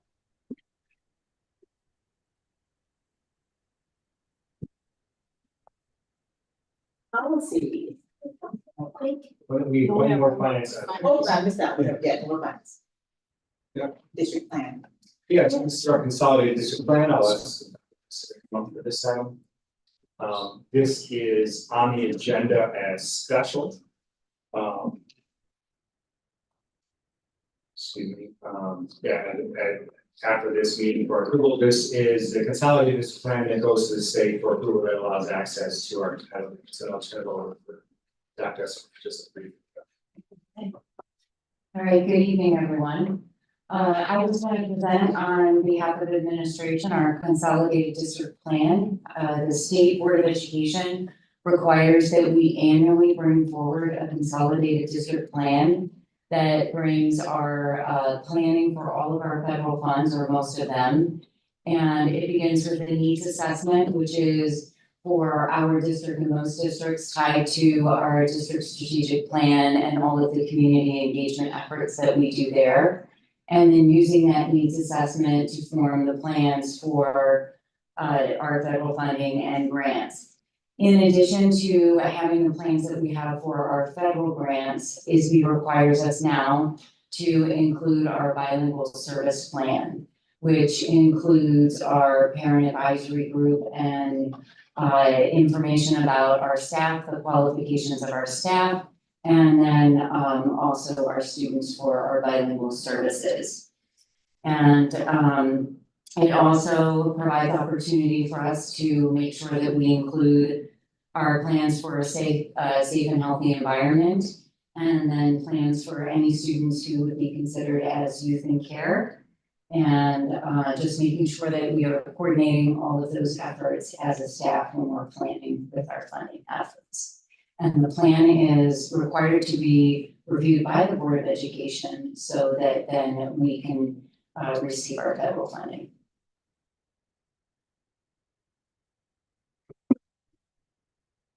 Any questions? It looks like this has already been submitted through this e-grant system. Yeah, so it gets, it was submitted for initial review. There are 5 stages in the reviewing process. So normally we would submit it in May or June. And I have the board review it prior to that submission. Okay, so, but we're getting it now because obviously you're new to this district, so. Have we been, this is another thing similar to a thing earlier, have we ever been given the e-grant management system application in the past? Have we been asked to read this thing before? You have not, as a board member, no. So Dr. Hester, when she was here, she quickly identified this as something that had been missing in most recent years. So this board has not. Okay, and you're typically submitting this in the May-June timeframe, and here we are in August, so. Depending on when ISB releases it, so ideally we would be presenting it to you in May to the Board of Education, then submitting it in June, so that then we submit our grant funds by July 1st. Okay. And the deadline to submit the plan is July 30th. So we were still within the time frame to submit. Okay. And ISB started this process with Every Student Succeeds Act. And this is something you managed in your prior roles at other districts? Yes, so this, it used to be that you would, every grant director would open up their grants, write their plan within their own grant. There were a lot of redundancies. So for the fiscal year 2020, ISB combined it all into one consolidated plan. Okay, this might be more of a Tony question, but our total value of these grants that we're pursuing is approximately what? So Title I is around $112,000. IDA is in the upwards of 800, I believe. And I don't have numbers on CTI and Perkins. Title II is not yet, as Brian talked about, released into the portal, but it should be around 50,000. Okay. When we receive it. Last question, in your prior districts, did you ever often have board members seek to alter language, these grant applications? Well, with the 9-point font that ISB has us printed in, not typically, I would say.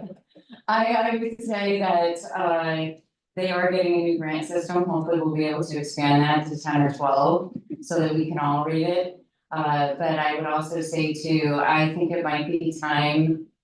So the plan was written last year. And I think with more time, it might be time to rewrite and make sure that it's edited well. Okay, thank you. Yes. Any other questions? I'm curious, you mentioned a 5-step review process. Yes, it used to be 3, now it's 5, I learned that today. So we're in round 3 right now. And it's almost, it's very frequent that both the consolidated district plan, because it has so many eyes on it, and your grants are returned for changes. So we just work with the consultant till we get it right. And to answer that previous questions about our CTE consolidated funds there, between CTEI and Perkins combined is about $178,000.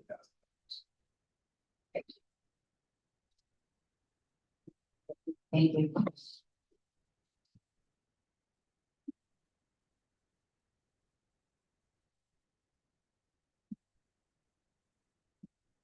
And now we'll move to policy. Okay, this is a bit of a, Karen, should we call this a returning item in some ways? It's slightly shifted from when the board had previously considered. For the English teacher, first of all, he is a member of the executive committee for the National Council of Teachers of English, and there's a photo opportunity here. So I'm going to turn over to Karen to explain it, and this is going to the board required by board policy for approval anytime this occurs. Correct. Sounds familiar, I'm sure. Rex was here with us last spring. We have him here on Zoom. You had approved the original request to take photographs and video of Rex in the classroom with the students. The council is requesting an additional permission to do photos, video at back to school night, like they say in their letter. It's unusual to have this opportunity at a secondary school. So they're eager to avail themselves of it, and it's pretty straightforward in the letter. We'll entertain any questions.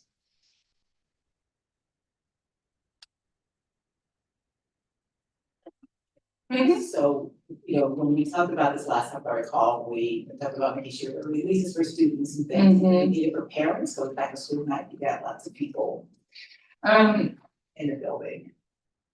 I guess what I would suggest, and I did clarify with the director of the council, are they wanting to be getting B-roll in the halls? Her response was that they really do want to confine it to interactions of Rex and the parents. You know, in the classroom, perhaps greeting parents at the door, but beyond that, not elsewhere in the building. I think it'd be a good idea, and I'm sure Rex, you've already considered this, to inform the parents ahead of time that there'll be cameras there and exactly what the purpose is, just so they have advance notice. Is administration supportive of this? I am. Yeah. Yes, we are. All right. Questions? All right. Thank you both. Thanks, Rex.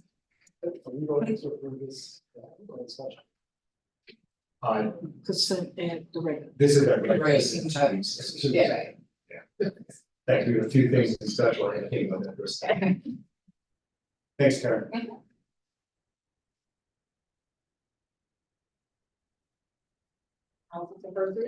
Yeah, so quickly, on behalf of the policy committee, we have a few policies here that are up for first read.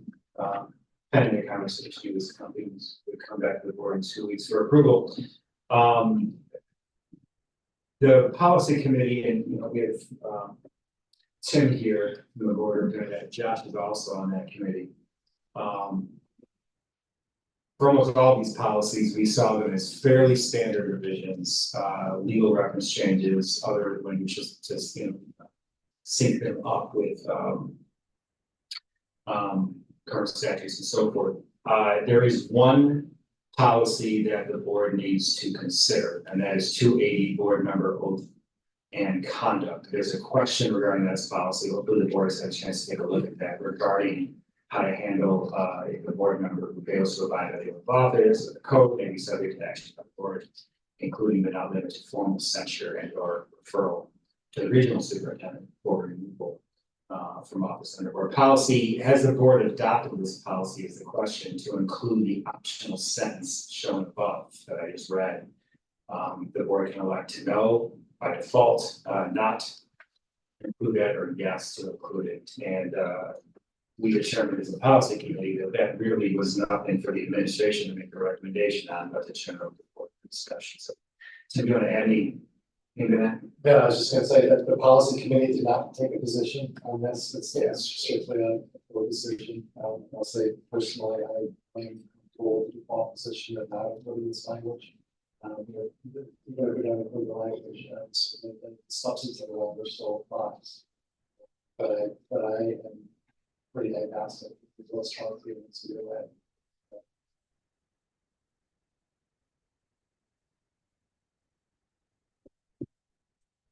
Any thoughts or comments from? So if it's not included, that leaves open what happens if a board member fails to abide by the oath of office. A board member is still subject to potential censure, still subject to referral to the appropriate lead service center executive director, still subject to potentially removal. This is just a matter of, do we want to formally put those words into ordinance?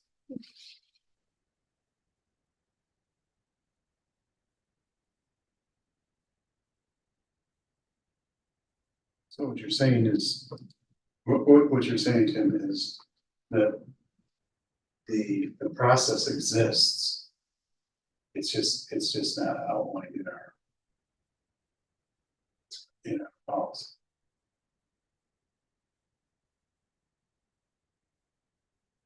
Is there some reason it would be preferred not to have it outlined?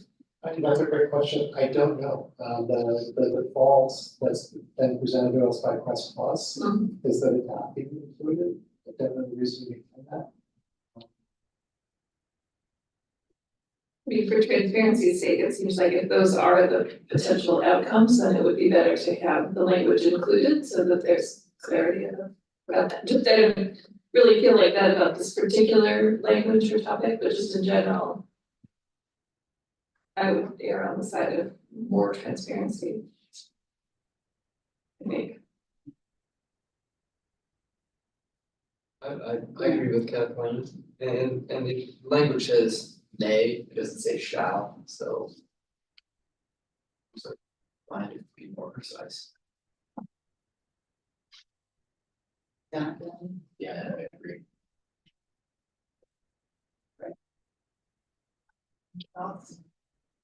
I'm not sure why there would be the default position with people. I really don't. I would think it would be yes, and it's a decision. I would agree. I'm waiting for everyone else. Is clarity is kindness. It's good to be clear about what to expect. So for 2 weeks from now, we just get clear in what's presented, but the conclusion of all of it. It's great. We'll make sure we bring it forward in that way. Are there any others that you want to highlight? No. I mean, they think pretty good, seem pretty standard, but you're not asking. Everything else is either a real ordinary plus update, or it's plus saying to us every 5 years, we encourage you to Right. make this policy. Policy.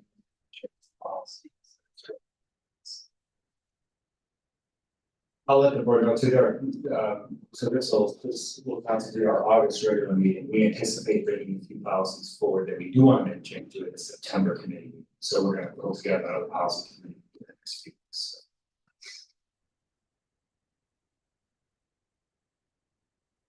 Then under board governance, we haven't made any changes to our atlas since the updates that were made in June. And so nothing new to add there. What I will say is I reached out to the board about applying for the IASB recognition for board governance. So thank you all for your feedback, and I've got our application in your team's Wilbreg, so we get the application submitted. And I guess we'll find out in September, I believe, in terms of how we get it, but I feel that the board's done a lot around governance over the past couple of years, and that we have a good story to tell. And see what IASB thinks. Moving on, future agenda items.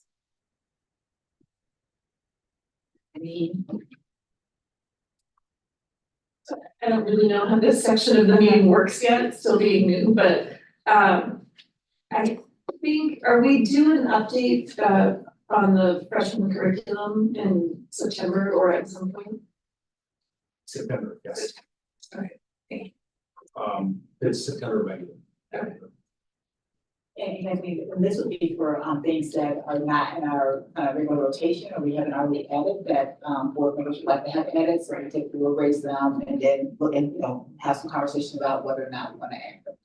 Got it. Okay, I just wasn't sure whether that was part of the regular rotation, so just checking. The other thing I wanted to check on is student participation in the board. So is there an upcoming process in which we would include new students? Yeah, so thank you for the question. So to clarify where we are with that, last year we had 2 juniors who participated, one of whom actually sat at the board table at the end of last school year. Both of them are interested in continuing that role, and per the original discussion we had in December or January, roughly around that time, that would be a 2-year term and it would roll into that senior year. That's exactly what's going to happen with those 2 students. They've already expressed interest in continuing this school, and we're interested in having them.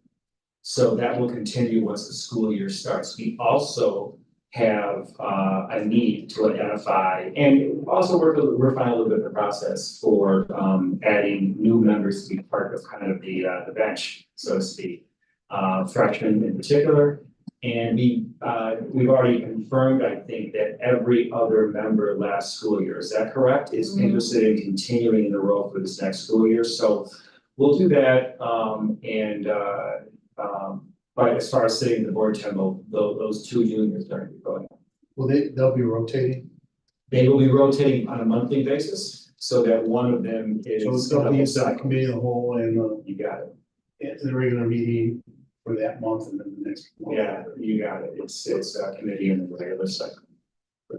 But for freshmen, there'll be an upcoming process which will be well communicated. Yeah, we're gonna send it out to the entire freshman class. I think we're doing 2, right? What we're doing. And we'll be doing 2 per grade level. We'll do the same thing. I think we wanna refine some of our approach about how we are working with them kind of behind the scenes to make sure that they're engaged and working with the student body as a whole as we go throughout the next school year. But those are some of the tweaks that we anticipated, I think, back in January, we were first looking at this. So there was also a mentor process with board members, and I think that also needs some examination. I'd like to find ways to discuss that and refine that. I think it's my understanding of what I'm really getting at here is I think that there is a need for a little bit more robust work with the students behind the scenes so that they are engaged and prepped for the board meetings. And I'm not talking about the seniors, the 2 seniors we had last year engaged were just fabulously engaged and informed and robust. But the kids weren't sitting at the board table. That's a little bit of a harder thing for them to engage in, right? So we want to make sure we find a way for that to be more successful. Okay, yeah, the mentoring component really needs, we need to look at that more closely. Yeah. What sort of curriculum framework we want to apply. Yeah, and really, I think we need to ask Jonathan too, you and I talked about this, what exactly are we asking that mentor relationship to accomplish? We really need to find that with some more clarity. But anyway, this will start in September, okay, with the students at the table. Was there also a component of board member going to student council meetings or one of us being, in the school where the students are? There was, and that needs some examination as well. Yeah, that's right. We do already have incoming freshmen reached out about We did, being a board representative, so we have at least one interested freshman coming in. Can I say something to build on Kathleen's comment? would it be possible, similar to how we periodically get a legal update, getting a periodic list of what is in that parking lot of future agenda items? A lot of times somebody will say something, it's kind of in a black box, at least, maybe that's an EOWN ad. Yeah, I have, yeah, absolutely, I can easily do that. Related to that is that calendar of reports, which I've asked for a few times, and I know it's parked in a Google Drive or something like that. That could be another good thing, just to get a little sense of, especially for Kathleen, Josh. Yeah, that makes a lot of sense. We can do both those things well, but we are, I think it might have been in May where regarding your first question, future agenda, items, we brought them forward and kind of decided which one we wanted to, bring forward, what you all want to bring forward. We've already, but we could refine that process to her, just to remind everybody that regarding the latter, that's just a quick share out. And then I'd just like to remind everyone that our board retreat will be August 19th. And so I'll send out something likely next week, just in terms of the agenda and what it is that we'll be looking at. We'll be looking at how we work together as a board, as well as our self-evaluation, and then also going to open session to start talking about our goals for the upcoming school year. So looking forward to that.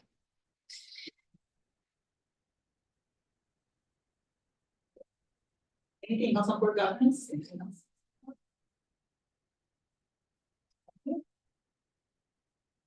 And then that was our last topic, and so I move to adjourn the committee of the whole meeting at 9:35 p.m. All in favor? Say aye. Aye. Any opposed? Meeting adjourned. And now we have a special meeting.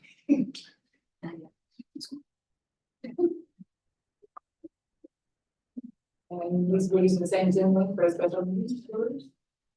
We're ready to go. Same video. So, okay. Then I call to order the special board meeting at 9:36 p.m. in the boardroom of OPRF High School. Please call the roll. Mr. Reynolds. Here. Dr. Livingston. Here. Dr. Liddell. Here. Mr. Brisbane. Here. Mr. Arkin. Here. Ms. Rangeley. Here. And first we'll start if there are any public comments. None. And so we will move then into our action items. And I move to approve the following action items. Approval of the personnel recommendations, including new hires, assignment changes, resignations, and leaves of absence. Second. Okay, any discussion or questions? Please call the roll. Dr. Livingston. Yes. Mr. Brisbane. Yes. Mr. Arkin. Yes. Dr. Liddell. Yes. Mr. Reynolds. Yes. Ms. Rangeley. Yes. Next, approval of the emergency operations plan as presented in closed session. A second. Second. And any questions or discussion? Okay, please call the roll. Mr. Arkin. Yes. Dr. Livingston. Yes. Dr. Liddell. Yes. Ms. Reynolds. Yes. Mr. Brisbane. Yes. Ms. Rangeley. Yes. Our third item is approval of resolution authorizing preparation, placement for inspection and publication of the fiscal year 2026 tentative budget. May I have a second? Second. Any discussion or questions? Please call the roll. Dr. Livingston. Yes. Mr. Brisbane. Yes. Dr. Liddell. Yes. Mr. Reynolds. Yes. Mr. Arkin. Yes. And Ms. Rangeley. Yes. And then our last approval is approval of the 2025-26 consolidated district plan as presented. Second. Questions or discussion? Please call the roll. Mr. Brisbane. Yes. Dr. Liddell. Yes. Mr. Arkin. Yes. Dr. Livingston. Yes. Mr. Reynolds. Yes. And Ms. Rangeley. Yes. And with that, I move to adjourn the special meeting at 9:38 p.m. All those in favor, say aye. Aye. Any opposed? Meeting adjourned.